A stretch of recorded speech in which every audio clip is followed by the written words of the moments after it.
하나님 말씀 같이 보시겠습니다. 신약 성경 마가복음 9장입니다. 9장 33절에서 37절까지의 말씀, 마가복음 9장 33절에서 37절까지의 말씀, 앞에 준비된 표준 세번역으로 같이 읽겠습니다. 33절에서 37절까지입니다. 같이 읽겠습니다. 그들은 가버나움으로 갔다. 예수께서 집안에 계실 때에 제자들에게 물으셨다. 너희가 길에서 무슨 일로 다투었느냐? 제자들은 잠잠하였다. 그들은 길에서 누가 가장 큰 사람이냐 하는 것으로 서로 다투었던 것이다. 예수께서 앉으신 뒤에 12제자를 불러 모으시고 그들에게 말씀하셨다. 누구든지 첫째가 되고자 하면 모든 사람의 꼴찌가 되어서 모든 사람을 섬겨야 한다. 그리고 어린이 하나를 데려다가 그들 가운데 세우신 뒤에 그를 껴안으시고서 그들에게 말씀하셨다. 누구든지 내 이름으로 이런 어린이들 가운데 하나를 영접하면 나를 영접하는 것이요, 누구든지 나를 영접하면 나를 영접하는 것보다 나를 보내신 분을 영접하는 것이다. 아멘. 우리는 누구나 큰 사람이 되고 싶어 합니다. 큰 사람이 무엇이냐? 굳이 정의를 한다면 좀 더 나은 사람, 혹은 여러분이 마음속에 목표에 두고 있는 성공한 사람, 혹은 능력을 갖춘 사람, 이런 여러 가지 의미들이 다 포함이 될 겁니다. 큰 사람. 모든 사람이 큰 사람이 되고 싶어 합니다. 그래서 여러분 지금 열심히 공부하고 계시고, 그래서 열심히 연구하고 계시고, 그래서 열심히 하루하루를 살아갑니다. 어제보다 오늘이. 혹은 내가 아니더라도 내가 사랑하는 누군가가 큰 사람이 되는 것을 서포트해주고 도와주는 것으로 나는 내 삶의 의미를 찾는 분들도 계십니다. 부모님들이 아마 대부분 그러실 겁니다. 부모의 교육이든 혹은 직장인으로서 사회적인 성공이든 누구나 큰 꿈을 꿉니다. 제자들도 큰 사람이 되고 싶었습니다. 33절에 보면 예수님이 가버나움으로 가는 길에 제자들이 무슨 일로 다투었는지 물으십니다. 사실은 예수님이 몰라서 물었다기보다 그것을 더 드러내기 위해서 물으신 것 같습니다. 제자들이 대답했다는 말은 없었습니다. 그런데 예수님은 그에 대한 대답을 하십니다. 34절에 보면 누가 가장 큰 사람인가를 두고 다투었다라는 내용이 기록되어 있습니다. 누가 큰 사람인가? 제자들의 관심은 그거였습니다. 굳이 표현하자면 나는 큰 사람이 되고 싶은데 내가 큰 사람이 되려니 나와 경쟁하고 있고 나와 내 옆에 있는 이 사람이 더 크면 나는 더 큰 사람이 되고 싶은 겁니다. 세상 사람들에서 우리가 공부하며 사회생활을 하는 중에 사실은 이런 일은 흔하게 일어납니다. 특별히 한국 사람들이라면 내가 100점 맞고 내가 99점 맞는 건 별로 중요하지 않습니다. 다른 사람 다 100점 맞았으면 나의 100점은 별 가치가 없다고 생각하는 것이 한국 사람들의 정서라는 연구를 본 적이 있습니다. 더 중요한 건 내가 그 사람보다 더 큰 사람, 경쟁하는 혹은 경쟁해야 하는 사람들 사이에서 내가 더 능력 있는 사람이 되고 싶어 합니다. 이 질문, 큰 사람은 누구인가? 어떤 사람이 큰 사람인가? 라는 이 질문은 2000년 전 그 갈릴리에서만 있었던 제자들의 고민만이 아닙니다. 우리도 지금 이 자리에서 큰 사람은 누구인가? 나는 어떤 큰 사람이 되고 싶은가? 아니, 나는 큰 사람이 되고야 말겠어 라는 인생 목표를 가지고 살아갑니다. 그것이 동기가 되고 좋은 의미로 표현한다면 지금 오늘 하루를 열심히 살아가는 이유가 되기도 합니다. 예수님은 큰 사람이 되고자 다투는 제자들에게 대답을 해주십니다. 큰 사람은 이런 사람이다. 그렇게 두 가지 메시지를 우리에게 전해주십니다. 첫 번째는 자기 십자가를 지고 끝에서 꼴찌의 자리에서도 섬기는 사람이 큰 사람이라고 말씀을 하십니다. 예수님은 오늘 우리가 읽은 9장 앞장 8장에 처음으로 처음으로 제자들에게 십자가에서 죽는 이야기를 하셨습니다. 마가복음에 가장 처음으로 등장하는 건 마가복음 8장입니다. 8장에 한 번, 9장에 한 번, 10장에 한 번, 총 예수님은 십자가에 죽는다는 이야기를 공식적으로 3번 하셨습니다. 특별히 8장에는 가이사랴 빌립보라고 알려져 있는 변화산에서의 그 가는 길 여정 중이었던 것 같습니다. 그때 예수님이 묻습니다. 너희들은 나를 누구라 하느냐? 사람들은 나를 누구라 하느냐라는 질문 뒤에 그렇게 질문을 던졌을 때 베드로가 했던 그 유명한 고백이 있습니다. 주는 그리스도시요 살아계신 하나님의 아들이십니다. 그 말을 듣자 예수님이 내가 십자가에 죽을 거야 라는 얘기를 처음으로 비로소 하시고 그리고는 이어서 저 34절의 대답을 하십니다. 그 대답의 34절의 내용은 누구든지 나를 따라오려거든 내 제자가 되려면 자기를 부인하고 자기 십자가를 지고 나를 따라오너라. 내가 십자가를 질 거야. 내가 죽을 거야. 내가 곧 살아날 거야. 근데 그 말씀 뒤에 나를 따라오려거든. 내가 죽으러 가는데 내가 살아날 건데 나를 따라오려면 너도 십자가를 지고 죽어야 해. 그 얘기를 예수님이 하셨을 때 베드로가 화를 막 냅니다. 그런 일은 결코 일어나선 안 됩니다. 예수님이 그 다음에 얼마 뒤에 8장에서 9장 사이 간격은 얼마 멀지가 않습니다. 조금 뒤에 다시 예수님이 그 얘기를 하십니다. 내가 배신을 당하고 죽을 거야. 하지만 3일 만에 살아날 거야. 지난주에 살펴봤던 것처럼 제자들은 이 말을 2번째 들었으면서도 그들은 두려워서 묻기조차 못하게 됩니다. 묻는 것조차 두려워합니다. 죽는다고? 여러 가지 이유가 있겠지만 적어도 그들은 예수님의 죽음을 받아들이지 못하고 있습니다. 그러니 자기 십자가 지는 것도 더 어려웠을 겁니다. 그리고는 오늘 본문 말씀이 이어집니다. 여러분 이게 얼마나 지금 분위기가 이상한지 한번 보십시오. 예수님은 내가 죽을 거야. 내가 죽을 거야. 라고 하는 얘기를 계속 하고 있고 제자들은 안 됩니다. 안 됩니다. 라고 말할 뿐 아니라 그 틈에도 자기들끼리는 싸웁니다. 누가 큰 사람인가. 더 아이러니하게도 이 일이 있은 다음에 10장에 가면 한 번 더 예수님이 그 얘기를 또 하십니다. 내가 죽을 거야.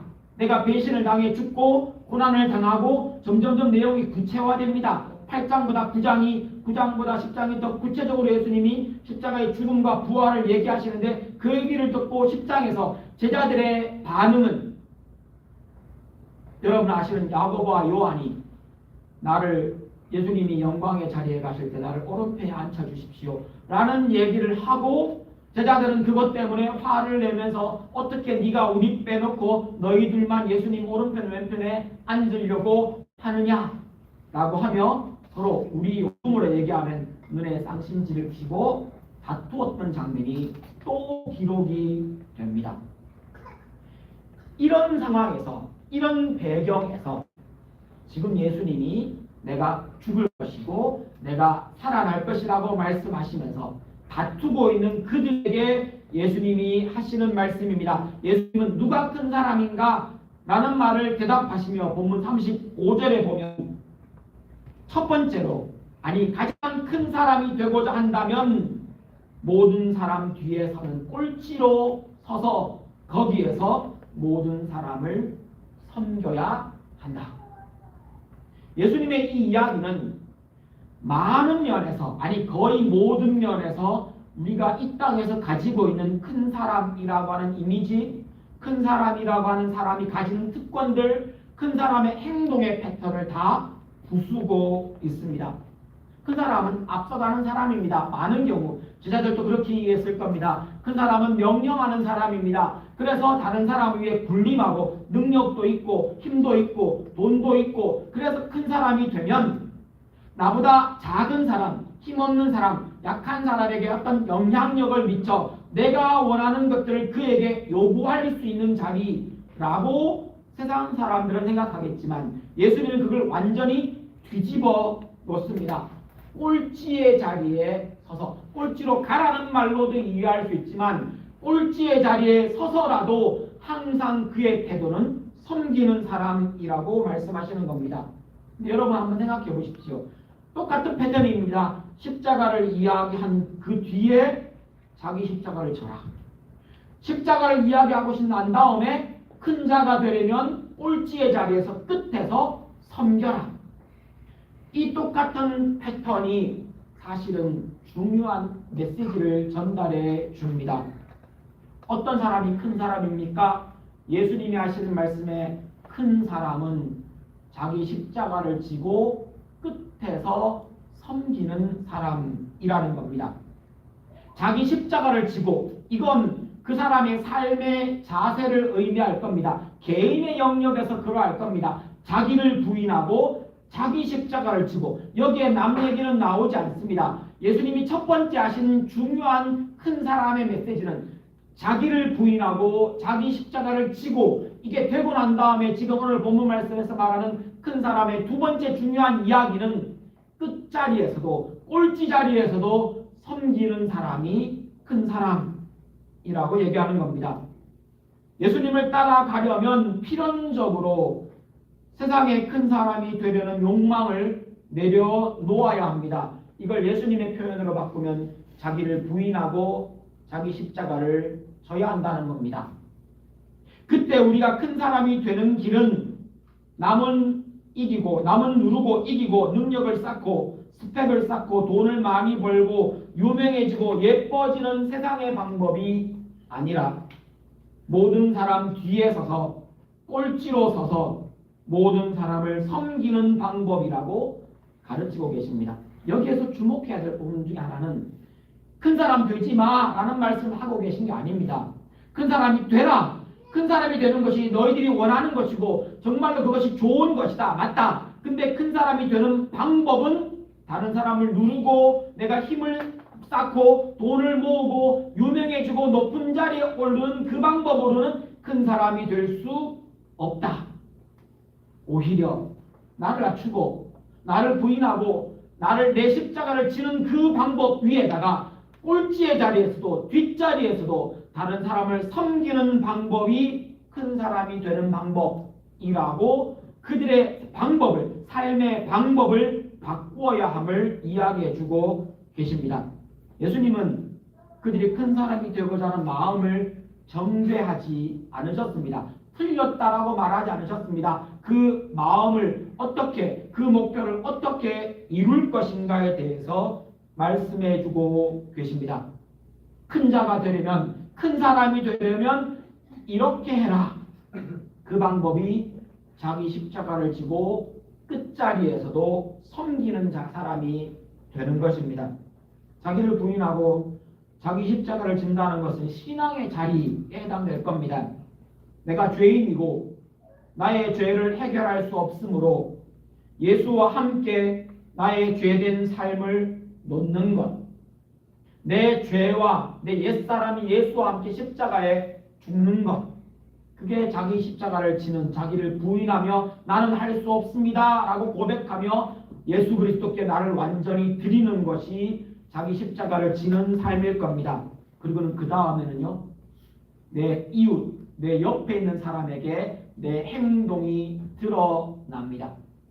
자기를 부인하고 자기 십자가를 지는 신앙의 기본 자리에 서고 나면 그것만으로 끝나는 게 아니라 다른 사람을 섬기는 자리로 행동으로 옮기라는 겁니다. 세상에서는 많이 이기면 큰 사람이고 돈 많이 벌면 큰 사람이고 학문적인 기여가 큰 논문을 쓰면 큰 사람이고 말빨이 세고 높은 자리에 앉고 다른 사람을 부리면 큰 사람이겠지만 우리는요, 아닙니다. 그런 세상에 큰 사람을 부인하고 그런 세상에 큰 사람이 되는 방법을 따라가는 나를 부인하고 예수와 함께 십자가에서 그 옛사람을 죽이고 예수와 함께 다시 새로운 생명으로 일어서서 끝자리에 서서도 꼴찌 자리에 서서도 섬기는 삶의 방법으로 살아가는 사람, 그 사람이 큰 사람입니다. 나의 유익과 나의 필요를 채우기 위해 다른 사람에게 명령하는 것, 다른 사람에게 내 유익을 채우라고 요구하는 것이 세상의 큰 사람의 모습이겠지만 예수님이 말씀하시는 하늘의 큰 사람은 내 욕구가 아니라 내 바람이 아니라 다른 사람이 원하는 것, 다른 사람의 필요를 채워주는 방법으로 살아가는 사람이 하늘의 큰 사람이라고 말씀해주고 계신 겁니다. 그러기에 그 일을 하기 위hen 나를 낮추어야 합니다. 그게 자기를 부인하고 자기 십자가를 지는 신앙의 기본 자세입니다. 그리고는 그의 필요를 채워줍니다. 큰 사람이 되는 것에 대한 두 번째 예수님의 대답은 가장 작은 사람에게도 죽게 하듯 섬기라는 겁니다. 제자들이 큰 사람에 대해서 다투었다는 말을 듣고 36절에 보면 예수님은 어린이 하나를 데려다가 그들 가운데 세우십니다. 그를 껴안아 주시면서 말씀해 주십니다. 37절입니다. 누구든지 내 이름으로 이런 어린이들 가운데 하나를 영접하면 나를 영접하는 것이요 누구든지 나를 영접하면 나를 영접하는 것보다 나를 보내신 분을 영접하는 것이다. 이 얘기를 다른 말로 처음부터 끝까지 쭉 한 문장으로 연결시키면 이런 말입니다. 가장 힘없고 가장 무시받기 좋고 내가 무시해도 전혀 대항하지 못하는 그 사람을 내가 가장 사랑하고 내 생명을 구해주신 내 은인, 나의 주인된 예수님처럼 대하면 예수님이 그 아이를 대하는 그 가장 약한 사람을 대하는 나의 행동과 태도를 예수님을 대하는 태도와 행동으로 여겨주실 것이며 그것은 곧 하나님께 그렇게 하는 것이라고 인정해 주시겠다는 겁니다. 근데 사실 이 이야기가 2000년 전에 쓰여졌잖아요. 지금 우리가 읽기에는 그렇지 어린이 잘 대해줘야지 애들은 착하잖아 애들은 귀엽잖아 라고 말하겠지만 사실은 역사를 조금만 들여다봐도 어린이가 사람 취급받은 건 아직 100년이 안 됩니다.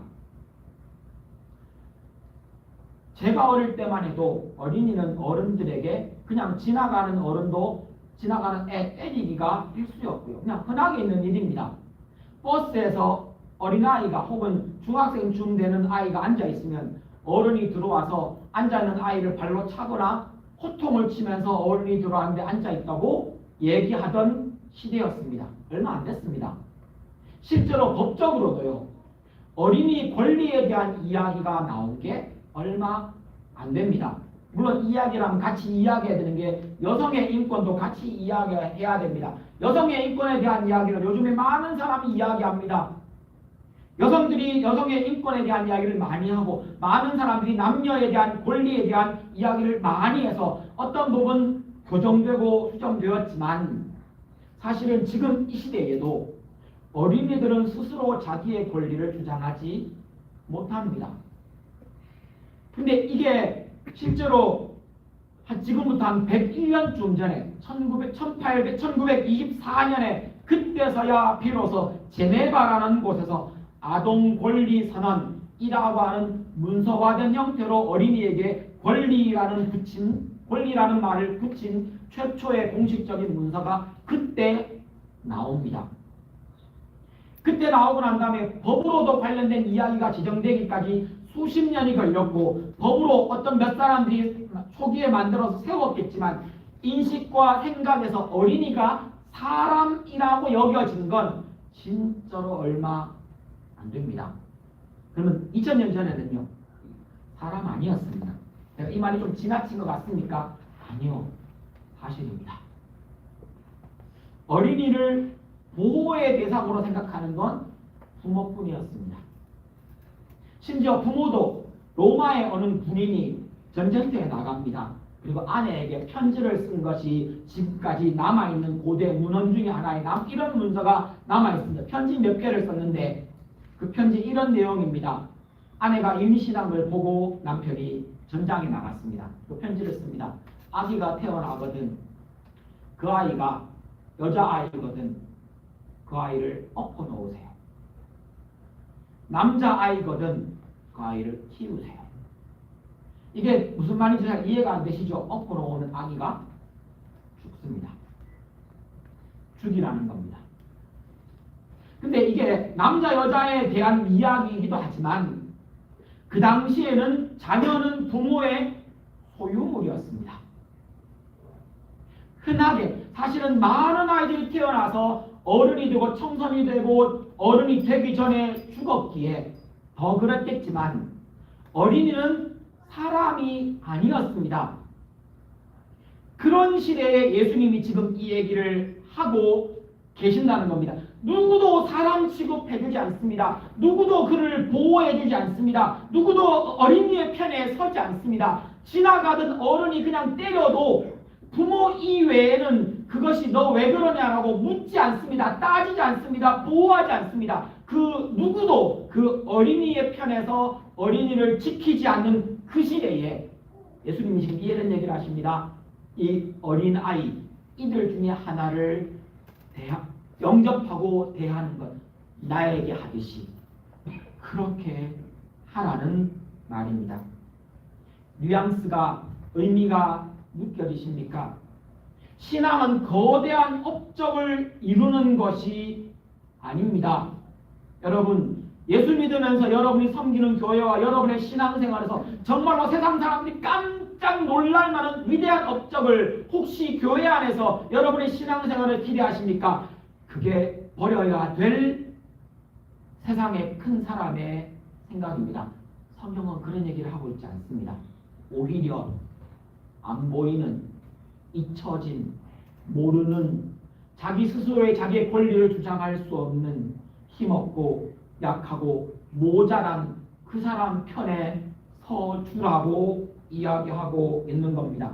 약하고 미미한 어린이를 예수님처럼 귀하게 대하는 것, 이게 큰일입니다. 이게 큰 사람입니다. 신앙은 화려하고 체계적이고 돈 많이 들어가는 이벤트로 절대로 드러나지 않습니다. 무시해도 대꾸하지 못하며 함부로 대해도 항의조차 못하는 존재감이 거의 없는 잘 보이지도 않는 사람에게 관심을 가지는 것이 큰 사람의 신앙입니다. 예수님이 마지막 심판에 대한 비유를 하시면서 마태복음 25장에 이런 얘기를 하십니다. 이게 지금 심판의 기준을 얘기하는 파트입니다. 25장 40절입니다. 그때 임금이 그들에게 말할 것이다. 내가 진정으로 너희에게 말한다. 너희가 여기 내 형제 자매 가운데 지극히 보잘것없는 사람 하나에게 한 것이 곧 내게 한 것이다. 이 배경이 심판에 대한 이야기입니다. 하나님께서 예수님께서 무엇을 기준으로 심판하십니까? 어린아이, 가장 힘없는, 가장 지극히 보잘것없는 사람을 대한 우리의 태도가 심판의 기준이 된다는 겁니다. 그 태도를 성경은 신앙, 믿음이라고 부릅니다. 믿음 있다고 말하면서 권력자, 힘 있는 사람, 잘 나가는 사람, 유명한 사람에게만 잘 보이는 것, 이거 신앙 아니라는 이야기입니다. 신앙은 사람들에게 유명하지 않고 힘없고 도와줘도 아무런 내게 혜택이 없는 사람에게 보이는 나의 태도로 드러납니다. 옆에 앉아있는 지극히 보잘것없는 한 사람을 한번 보십시오. 옆에 한번 보십시오. 따라 하시겠습니다. 네가 따라 하시라니까요. 네가 지극히 보잘것없구나. 여러분 옆에 있는 그 사람 지극히 보잘것없는, 말로 이렇게 하기가, 대놓고 하기가 좀 부끄러우시죠. 네. 대놓고 말하기는 부끄럽지만 우리는 속으로 얼마나 자주 옆 사람을 무시하며 살아가고 있는지요. 이 사람을, 옆에 있는 이 사람을 예수님 대하듯이 대하라는 겁니다. 이것이 신앙입니다. 이것이 신앙인의 행동입니다. 저는 이 말씀을 적용하는 중에 여러분에게 어떻게 하면 이 어린아이 같은 사람, 지극히 보잘것없는 사람을 어떤 사람이라고 정의해야 될까라는 부분을 고민하게 됩니다. 그래서 여러분께 세 가지의 지극히 작은 사람을 구별해내는 기준을, 지침을 여러분께 함께 나누었으면 좋겠습니다. 그 첫 번째는 자기 스스로를 세우지 못하는 사람입니다. 도움 없이는 일어서지 못하는 사람, 그 사람을 도우십시오. 내가 돕지 않으면 굶는 사람, 그 사람을 도우십시오. 성경에는 이런 사람을 콕 찍어서 말합니다. 고아와 과부, 어린아이, 병든 사람, 극빈층. 이 사람들은 돕는 사람이 없으면 이 땅을 살아가기도 힘든 사람입니다. 사회적으로도 뭐 어떤 이유로든 정치적으로도 누군가의 도움 없이는 살아갈 수 없는 사람에게 여러분의 눈을 한번 돌려보시라는 겁니다. 이유를 묻지 말고 도와주십시오. 그 사람 교회 안 나와도 됩니다. 목사의 말입니다. 그 사람 교회 나오지 않겠다고 거부해도 일단 도와주고 보십시오. 그가 하나님의 사랑이 흘러가야 하는 바로 그 사람입니다. 여러분이 돈 벌고 부자 되시면 작정하고 도와주십시오. 여러분 진짜 부자 되십시오. 갑부 되십시오. 돈 많이 버시고 유명해지시고 여러분은 만지는 것마다 대박나고 성공하고 여러분 그렇게 진짜 부자 되시면 그때 작정하고 도우십시오.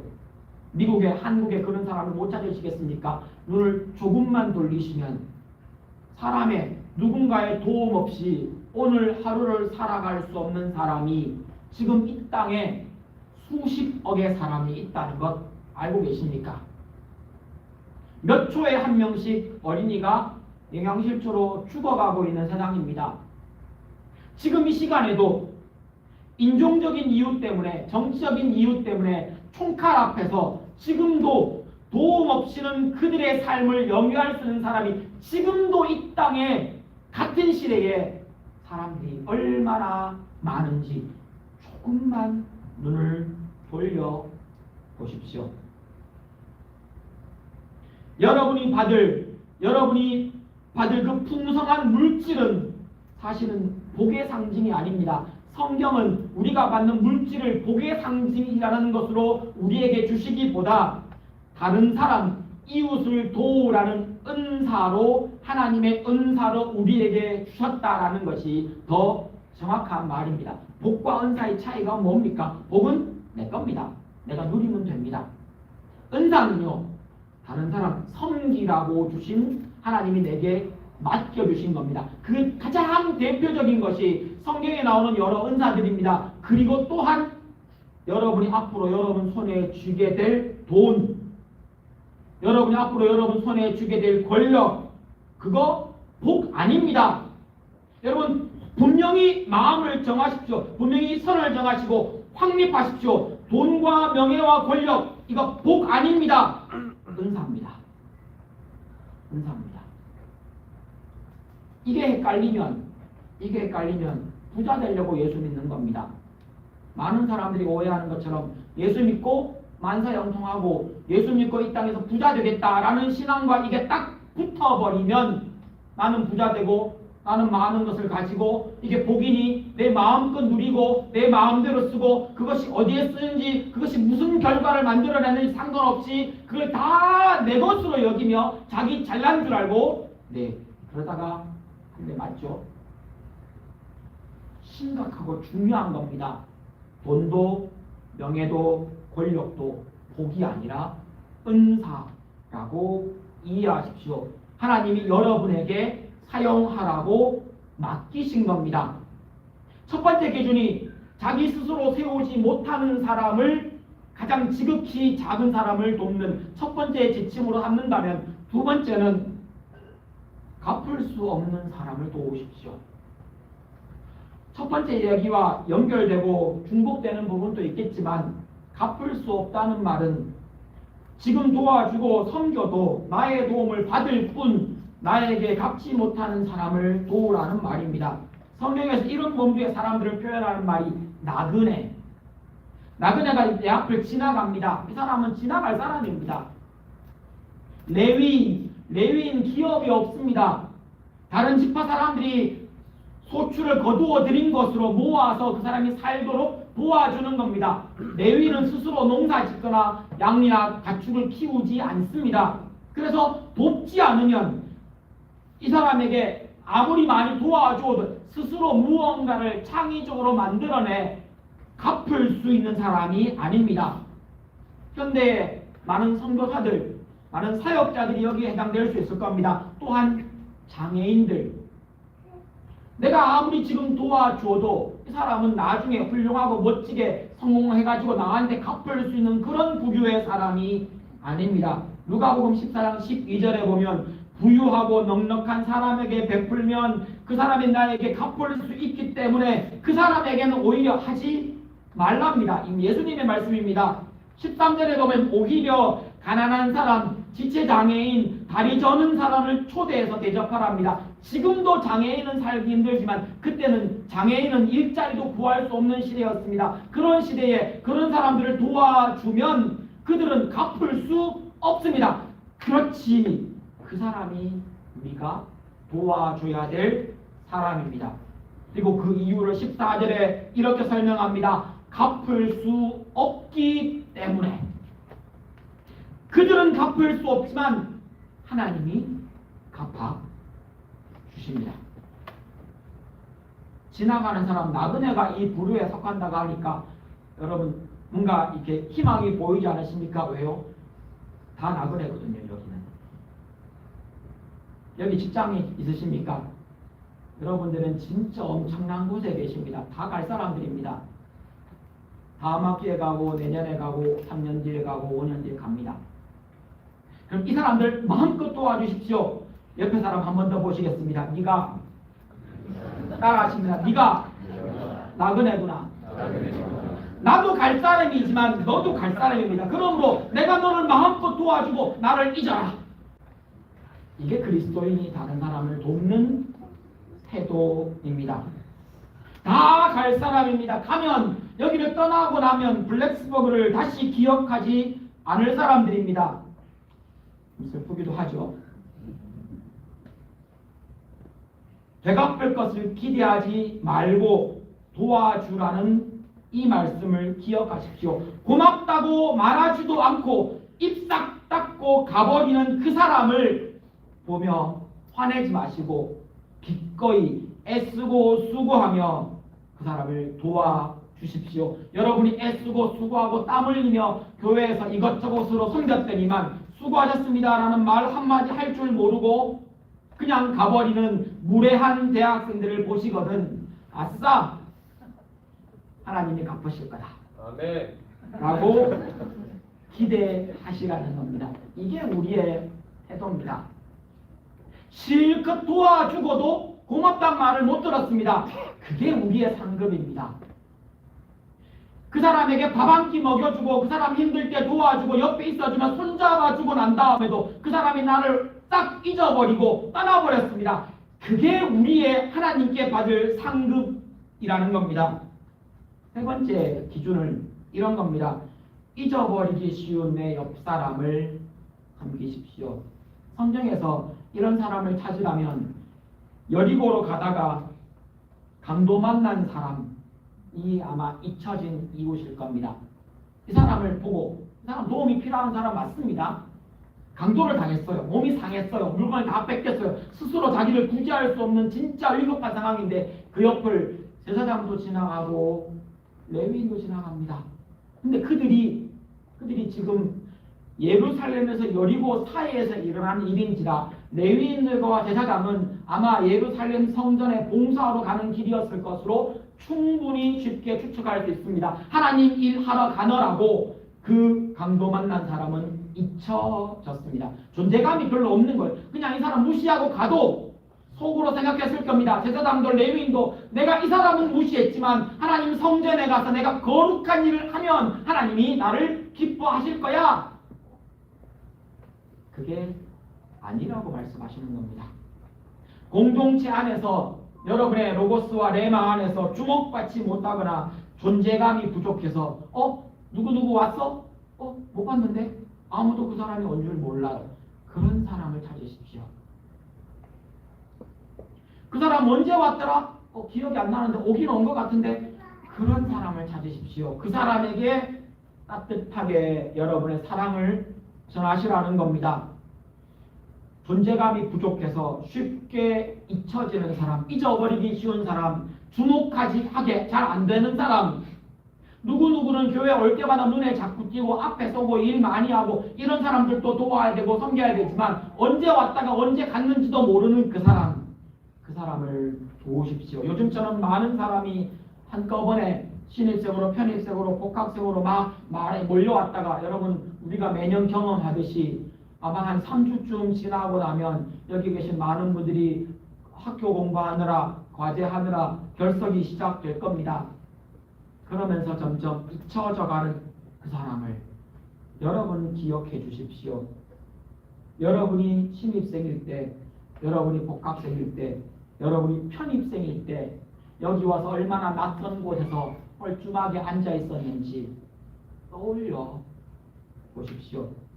갈라디아서 6장 10절은 이렇게 우리에게 말씀하십니다. 그러므로 기회가 있는 동안에 모든 사람에게 선한 일을 합시다. 특히 믿음의 식구들에게는 더욱 그렇게 합시다. 멀리 가서 찾는 것 그것도 필요합니다. 근데 여러분 지금 오늘 내 옆에 앉아있는 이 사람이 다음 주에 내 옆에도 앉아 있을까요?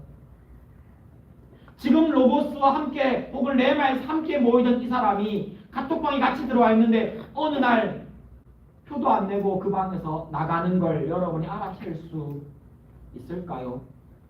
그 사람들을 도우십시오. 가정에서도 이런 일이 생깁니다. 여러분의 어머니, 여러분의 아내도 여자라는 걸 기억해 주십시오. 잊어버립니다. 너무 가까이 있으니까. 우리 엄마는 맨날 식은 밥만 좋아하는 줄 압니다. 우리 엄마는 맨날 더 얘기하지 않아도 아실 겁니다.